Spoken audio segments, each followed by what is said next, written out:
Je m'appelle Inès Valderrama, j'ai 36 ans et je suis infirmière à l'hôpital universitaire Virgen del Rocío de Séville, en Espagne. Ma vie a toujours été plutôt ordinaire, de longues gardes, des couloirs calmes, réconforter ceux qui souffraient et une foi silencieuse que je cultivais par de brèves prières avant d'aller me coucher ou entre deux rendez-vous. Je n'aurais jamais imaginé que quelque chose de surnaturel puisse croiser mon chemin. C'était un lundi gris. Le jour venait à peine de commencer et la lumière du matin semblait incapable de pénétrer la fenêtre de ma chambre. Je me suis agenouillée, comme chaque matin. Ma prière était simple, calme, mais à cet instant, quelque chose de différent s'est produit. J'ai ressenti une douce chaleur, comme si une flamme s'était allumée dans ma poitrine. Cette chaleur s'est propagée dans tout mon corps, jusqu'à m'envelopper complètement. En ouvrant les yeux, j'ai réalisé que je n'étais plus dans ma chambre. Tout autour de moi, il y avait de la lumière, une lumière vivante qui bougeait comme si elle avait sa propre volonté. C'était un espace sans plafond ni sol, mais je me sentais stable, en paix. Il apparut, une présence radieuse, impossible à décrire avec des mots. Mes yeux pouvaient à peine supporter sa luminosité, mais mon cœur savait exactement qui il était. Jésus se tenait devant moi, mes jambes ont lâché. Je serais tombée s'il n'avait pas tendrement touché mon épaule. « Inès », dit-il, et entendre mon nom dans sa voix était comme un chant éternel. « J'ai besoin de te montrer quelque chose. » En un instant, le paysage autour de nous changea. Nous étions en hauteur, comme si nous observions le monde du haut d'une montagne invisible. En contrebas, je voyais des gens marcher, conduire, vaquer à leurs occupations. Certains brillaient discrètement, comme entourés d'une lumière invisible. D'autres, en revanche, étaient plongés dans l'ombre. Des créatures obscures les suivaient, leur murmuraient à l'oreille, dressaient des barrières sur leur chemin. Ils marchaient courbés, traînant les pieds, inconscients de ce qui les opprimait. Jésus m'a regardé avec sérieux et compassion. « Ce que vous voyez, c'est le monde tel qu'il est réellement », a-t-il dit. La réalité spirituelle derrière ce que les yeux ne peuvent voir. Ces forces tentent de séparer mes enfants de moi et de leur destinée. J'étais paralysée. Les gens vaquaient à leurs occupations quotidiennes, inconscients de ce qui se passait autour d'eux. Mais il m'a alors montré une scène différente. Dans une maison simple, une femme priait à genoux. Je n'entendais pas ses paroles, mais je voyais leur effet. À chaque phrase, une lumière apparaissait autour d'elle. Les ombres qui l'entouraient auparavant s'éloignaient, comme si elles brûlaient devant sa foi. Jésus m'a regardé à nouveau. C'est pourquoi tu dois raconter ce que tu as vu. La prière sincère fait encore bouger les cieux. Il y a encore de l'espoir. Il est encore temps. Depuis ce jour, ma vie n'a plus jamais été la même. Les mots commencèrent à prendre forme, sortant de la bouche de la femme comme s'ils étaient d'une lumière dorée. Je m'approchais mentalement, essayant de mieux voir, et je reconnus bientôt ces phrases sacrées. C'était le psaume 91. « Celui qui demeure sous l'abri du Très-Haut reposera à l'ombre du Tout-Puissant », récita-t-elle avec conviction. À chaque verset, la lumière qui l'entourait s'intensifiait, s'étendant comme un bouclier protecteur. Les créatures ténébreuses qui s'étaient approchées auparavant se mirent à hurler et à reculer, incapables de résister à la luminosité émanant de la prière. Je dirai à l'Éternel, « Il est mon refuge et ma forteresse, mon Dieu en qui je me confie. » Les mots s'élevaient dans le ciel tels des spirales de lumière, formant un dôme protecteur au-dessus de la maison. À l'intérieur de ce dôme, tout semblait plus clair, plus vivant, comme si la réalité spirituelle avait enfin percé le voile du visible. Il te délivrera du filet de l'oiseleur et de la peste mortelle. Autour de la maison, des silhouettes commencèrent à apparaître, des êtres imposants, enveloppés de lumière, brandissant des épées flamboyantes. C'étaient des gardiens célestes, debout tels des sentinelles. Il te couvrira de ses plumes et tu trouveras un refuge sous ses ailes. Sur le visage de la femme, j'ai perçu une paix profonde, malgré les larmes qui coulaient encore. Les fardeaux qu'elle portait semblaient désormais plus légers. Un léger sourire apparut sur ses lèvres, comme si la présence même de Dieu la soutenait. Tu ne craindras pas les terreurs de la nuit, ni la flèche qui vole de jour. Jésus s'est alors tourné vers moi, les yeux pleins de compassion et de fermeté. Voici la puissance de ma parole, lorsqu'elle est proclamée avec foi, dit-il. Le psaume 91 n'est pas seulement un texte ancien, c'est un bouclier, une forteresse, une déclaration de confiance vivante. D'un autre geste doux de sa main, il m'a montré des dizaines d'autres scènes, des hommes, des femmes, des jeunes et des vieux, dans différentes parties du monde, récitant le même psaume. Des maisons simples et des manoirs, des pièces lumineuses et des pièces sombres. Mais l'effet était toujours le même. La lumière s'étendait, les ténèbres reculaient, et les anges prenaient position pour nous protéger. 1000 peuvent tomber à tes côtés, 10 000 à ta droite, mais ils ne t'approcheront pas.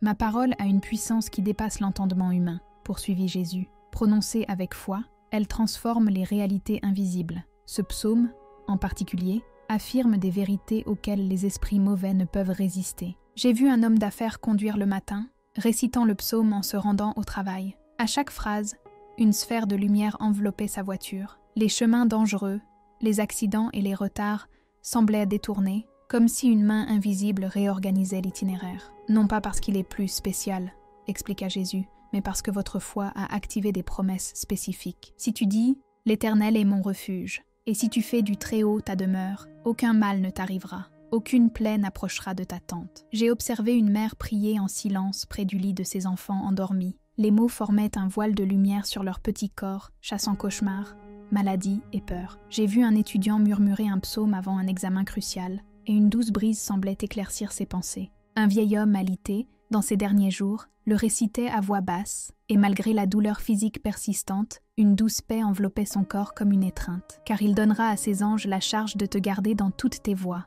Tu vois, Inès, dit Jésus en me regardant droit dans les yeux. Sa voix était douce, mais chargée d'urgence. C'est accessible à tous. Non pas comme un sort ou une formule magique, mais comme une position de foi, une disposition du cœur qui s'aligne sur la vérité spirituelle. J'ai hoché la tête, le cœur battant, essayant d'absorber ce que mes yeux spirituels voyaient. Une bataille fait rage, même si la plupart des gens ne s'en rendent pas compte, dit-il. Mes enfants traversent de véritables champs de mines spirituelles, pris pour cible par des forces qui veulent les détruire, les décourager et les détourner de leur chemin. Mais ils ne sont pas sans défense. Ma parole est une épée et un bouclier. Jésus m'a ensuite montré ce qui se passe lorsqu'on récite le psaume 91 au réveil. Ces mots créent une forteresse invisible qui accompagne la personne tout au long de la journée. Des anges sont envoyés, les pièges deviennent visibles dans l'esprit et peuvent être évités. Le poison, qu'il soit physique ou émotionnel, perd son pouvoir. La peur ne trouve plus d'emprise. Ils te porteront sur leurs mains, de peur que ton pied ne heurte contre une pierre. Tandis que j'écoutais ces paroles, Jésus s'est tourné vers moi, comme s'il répondait directement à une pensée que je n'avais même pas verbalisée. Cela ne veut pas dire que mes enfants n'auront pas à faire face à des épreuves, dit-il tendrement, mais cela signifie qu'ils n'auront jamais à les affronter seuls ou sans protection. Le psaume 91, explique-t-il, n'est pas un porte-bonheur. C'est un rappel vivant de la présence de Dieu, une déclaration de promesse réelle, une invitation à la protection qui naît d'une relation avec lui. J'ai continué à observer. J'ai vu des hommes et des femmes traverser les mêmes épreuves, maladies, crises financières, conflits familiaux. Mais il y avait quelque chose de différent chez eux. Une lumière intérieure les enveloppait, non pas une absence de douleur, mais une présence qui résistait à la douleur. C'était comme s'ils avaient accès à une force qui ne venait pas d'eux-mêmes. Et surtout, ils n'étaient jamais seuls. Tu marcheras sur le lion et sur le serpent. Tu fouleras aux pieds le lion puissant et le serpent venimeux. Jésus m'a montré comment ces paroles se manifestaient dans l'invisible. Ceux qui priaient le psaume avec foi marchaient avec autorité. Les créatures des ténèbres se dispersaient devant eux, incapables de maintenir leur domination. Il y avait de la puissance dans ces paroles, mais surtout dans l'alliance avec le nom invoqué. Parce qu'il m'aime, je le délivrerai, je le protégerai, car il connaît mon nom. Jésus m'a expliqué que la protection venait de la relation et non du rituel. Il ne s'agissait pas de répéter des mots mécaniquement, mais de le reconnaître comme un refuge, de l'aimer véritablement. J'ai vu des gens implorer Dieu dans des moments de désespoir. Et puis, comme si le ciel tout entier s'inclinait, la réponse est arrivée. Pas toujours sous la forme d'une solution immédiate, mais toujours sous la forme d'une présence. Jamais abandonné, jamais oublié. Il m'invoquera, et je lui répondrai. Je serai avec lui dans la détresse.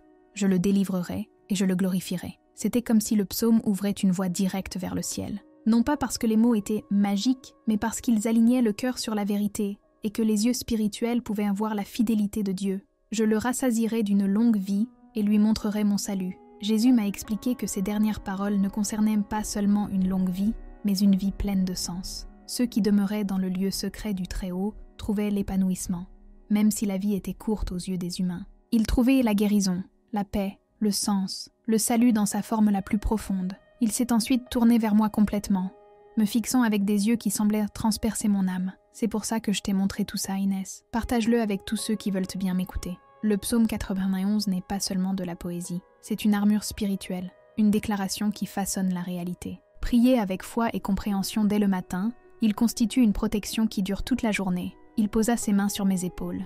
Une chaleur m'envahit, mais elle était plus que physique. C'était comme si une volonté m'habitait de l'intérieur. Nombreux sont ceux qui souffrent inutilement, qui vivent dans la peur, qui sont frappés par des attaques qui auraient pu être évitées. Montre-leur ce que je t'ai montré. J'ai essayé de répondre, mais ma voix m'a lâché. Finalement, j'ai réussi à dire « Mais qui me croira? Je ne suis qu'une infirmière. Je ne suis ni prédicatrice, ni théologienne. » Il sourit, un sourire qui ressemblait à l'aube elle-même. « C'est précisément pour cela que je t'ai choisi. Ta vie ordinaire sera le plus grand témoignage de la puissance extraordinaire de ma parole. Commence par tes proches. Montre-leur l'exemple. Prie le psaume chaque matin, qu'ils voient que la différence en toi. » La vision commença à s'estomper. La lumière autour de nous s'estompait doucement, mais sa voix resta claire jusqu'à la fin. « Souviens-toi, Inès, le pouvoir ne réside pas seulement dans la répétition des mots, il réside dans la foi qui les sous-tend. Enseigne-leur ceci. Apprends-leur à prier avec compréhension, abandon et relation. Ce n'est pas de la superstition, c'est une réalité spirituelle. Je te le promets,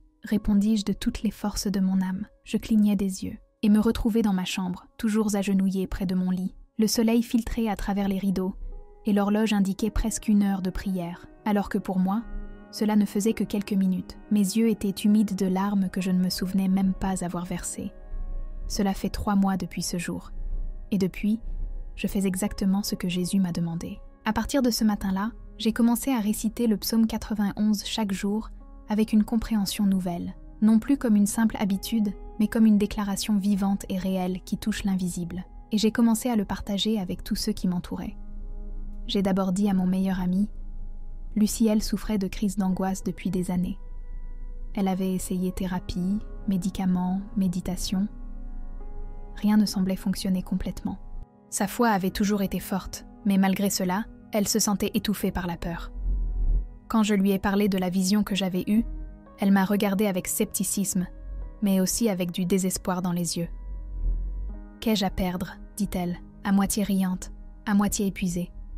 1 semaine plus tard, il m'a appelée en pleurant. « Inès, je ne sais pas comment l'expliquer. Quelque chose a changé. Le poids qui m'écrasait a disparu. Je suis encore parfois anxieuse, mais c'est comme s'il y avait un espace entre moi et la panique maintenant.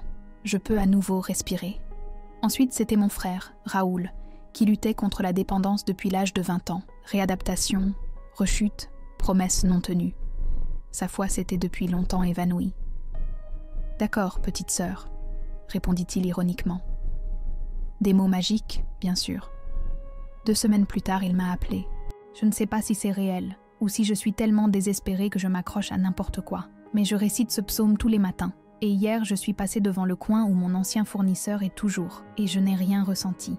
Aucun désir. C'était comme s'il y avait un mur entre nous. La nouvelle s'est répandue. À l'église, à l'hôpital, dans le quartier. Tout le monde n'y a pas cru. Certains ont juste souri poliment et changé de sujet. D'autres m'ont traité de fanatique. On dit que c'était de l'émotivité. Mais ceux qui ont essayé sont revenus avec des histoires. Une mère dont le fils a cessé de faire des cauchemars. Un homme d'affaires sauvé de la faillite grâce à un contrat inattendu. Une adolescente qui a trouvé le courage de tenir tête aux tyrans de l'école. Une femme qui, après des mois d'examens négatifs, a obtenu un scanner sans aucun signe de cancer. Tous les rapports n'étaient pas des miracles. Parfois, c'était simplement la paix, la clarté nécessaire pour prendre des décisions, un soulagement, des situations dangereuses évitées de justesse. J'ai créé un petit groupe à la maison. Chaque semaine, nous nous réunissons pour prier, partager nos expériences et nous encourager mutuellement à persévérer, même lorsque les résultats ne sont pas immédiats. Aujourd'hui, nous sommes une quinzaine.